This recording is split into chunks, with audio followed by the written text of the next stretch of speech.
mutane aji.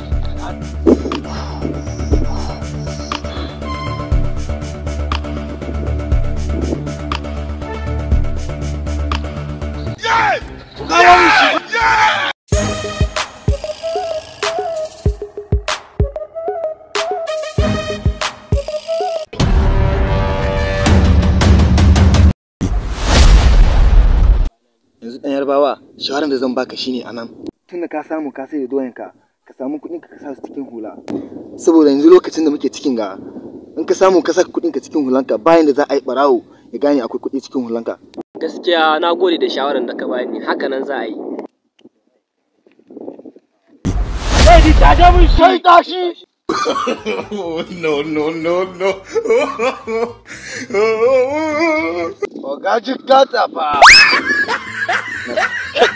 Casting. Amma gaba ɗaya wannan bayarban ya rena mana da wayo. Akan A200 zai samu muna wannan guje-guje sai ya ji. Ranka shi daɗe, ai da na sa akan 200 ɗin nan kuke bi na, ai da ban gudu ba.